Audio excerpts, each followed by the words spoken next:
Welcome to the podcast Playbook, where we amplify your voice, amplify your business, and amplify your impact. We are AmplifYou. Let's go. Hey, amplifiers, welcome back to the podcast Playbook. I'm Troy, your podcast production lead and coach here at AmplifyYou. So today we're going to take something you already do well and turn it into a powerful revenue and relationship engine. I'm talking about turning your podcast episodes into live experiences people want to show up for, pay for, and talk about. And the great thing is, you don't need to reinvent anything. You already have the topics as your episodes. You already have the audience as your listeners. What we're going to try to do is move the listeners from passive to interactive. And, taking them from that, what was helpful, or that was helpful, to how do I work with you? So let's dig in. Why do live experiences from your podcasts work? Here's the overall idea. Think of your episodes as the testing grounds for your future live events. They are the natural next step that deepen trust and open the door to your offers. You're simply offering layers to your program from your podcast to your live event to your program and services. Now, I went ahead and did some research into this so that we can all see the upsides of doing this. I am going to be pulling information from various reports. You can find the links to these reports inside the show notes if you want to dig deeper. All right. So first off, On 24's 2025 benchmarks found an average 57% registrant to attendee rate and about 51 minutes of engagement for webinars. So that is a lot of real-time attention that you can earn when the topic is right. Zoom highlights that polls convert. So when you're running polls during the session, you can see about 50 to 55% of the attendees respond. So this interactivity really makes a measurable difference.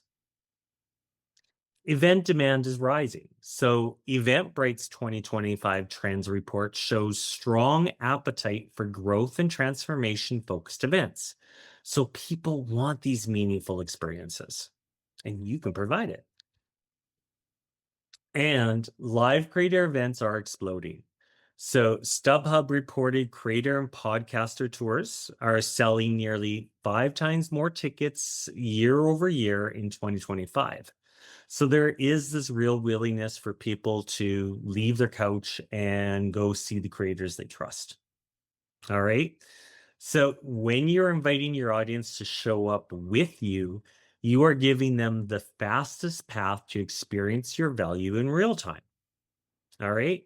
So it's not just a recording. They get to see you. They get to interact with you. So like I said, if you want to read more on these, the links for the reports are in the show notes. So now where do we start? As always, we're going to start with the proof, and you already have that. You're going to look at your top episodes by the downloads, your comments on your social media, your replies, your DMs. The ones that have the most are your winners that are going to be the seeds for your event. So let's say your top episode is how to find your niche as a coach. All right. You can grow that into a 60-minute mini workshop with a guided experience to pick a profitable niche, 2 volunteer hot seats for live examples, so past clients that you've had before that you've run through this program, and a short Q&A to close. Then from there, you can naturally bridge that to your intensive or coaching package. Or maybe you have a thought leadership episode on building systems that buy back time. So those are things that are perfect seed for a deep dive webinar that walks people through a simple systems map and your favorite automations. And then you can end that up with a 1-week challenge so that at the end you can follow up with them. They can finalize what they are doing, test it, and then come back to you. So these approaches help build right on your existing content and their already existing audience trust. So you've already done the hardest part by planning out your episodes. Now you're just taking it one step further. So let's talk about the different formats that you have open to you. So different topics are going to do better in different formats. So you have to pick the right one that makes the most sense. So if we're talking about skill building, a mini workshop might be the best way to do that. So you can include like a one worksheet, a live experience, and a Q&A. And you use this when your offer is coaching, consulting, or say a boot camp. All right. Talk about a live panel for past guests. Find 2 or 3 previous guests for a theme discussion like growth without burnout. Add time to use this as a networking tool as well. This positions you as a connector, and thus you have a more perceived authority. Look at live podcasting recordings. So don't just sit in front by yourself. Bring in your audience into your podcast too. So record with your audience in the room or on Zoom. Use polls and live chat to pull people in. Post the event, publish the episode, and for those who attended, give them a little perk like a resource pack or a private Q&A recording, just something a little special for them to be part of the audience. And then you can go into deep dive training. So when visuals matter, go webinar style. So if you teach authority storytelling, walk through a 3-part framework and build it with them. So in all these, the main thing is the interactivity. It's the common thread. So polls and Q&As are not just fluff. They're not just to fill in the space. They actually lift the participation and naturally lead to the next step action. So let's talk about the practical wins that move numbers for both attendance and action. So once again, these are based on numbers on research, and you can find the links in the show notes. So attendance benchmarks. Some reports show that it's about 40 to 50% of registrants that attend live, though the rates do vary by audience and offer. So it is really important to design a strong reminder sequence to build up that this is still happening, and a plan for to capture those who cannot attend. We know that not everybody is going to come.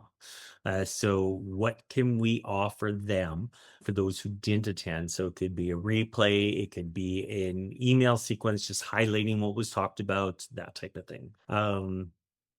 Engagement tools. So use at least a poll, a chat prompt, and a clear, type yes if you want the worksheet. Poll participation commonly lands around 50 to 55%. So the nice thing about this is when you're recording, you have that in your recording of who you can definitely follow up with. They're the ones who are more interactive, then are probably higher to convert. Platform support. So if you plan to go live across channels while recording video, tools like Riverside offer multi-streaming and audience call-ins. So you can go live on YouTube, on Facebook, wherever. And Riverside is really good for that. And then you also have the captured video, again, as we used, that you can use for repurposing later. Keep your sessions tight. So aim for like 45 to 60-minute workshops with a very clear identity of what you're doing. The On24 benchmark shows people stay with you when the content is relevant. So don't allow yourself to get off track. Keep it very clear. And we're going to talk about how to do those types of things as well. The right size room wins. Smaller events often drive stronger call to action conversion. So you can have 1,000 people show up, but they're not all converting. So data suggests about 50 to 100 attendees can be a sweet spot for higher CTA rates. So here's a lightweight framework to ship your first podcast-driven event. So we're going to look at 3 weeks of what to do. All right. So the first week is you're going to pick your proven episode. So like we said, look at your downloads, your comments, your DMs, that type of stuff. Write 3 main point promise for the event. So what are you going to promise to give them during this event? Draft your 1-page worksheet. And then also decide your next step, offer, and the bonus you're giving for those people who attend. Week 2, create a simple registration landing page. And then you're going to send out 3 emails. One is to announce, one is to remind, and one is the final call, just hey, it's tomorrow. And post a couple times on LinkedIn, use a clip from the episode that we're basing the workshop on, and use that as inspiration. And then lay out your agenda of your webinar and include the timestamps so that you keep in line with what you're doing. So you're talking about your intro. So how long are you introducing yourself and the topic? Get into your teaching. Use your poll, your exercise, the Q&A, and of course, at the end, your invite. So keep a structure to it all. And then if you did it all real quickly, because you already have the information, you can go into week 3, which is going live. So open with your outcomes. Use the poll and your 1 chat prompt. Don't forget those interactions. Deliver the teaching and the exercise, then the Q&A, and make a clear invitation with a real deadline and a real bonus. And then you can send a replay of this within 24 hours for those who registered, plus a short summary, the worksheet link, and the 1 direct invite to the next step. All right. So now we're getting into the cost.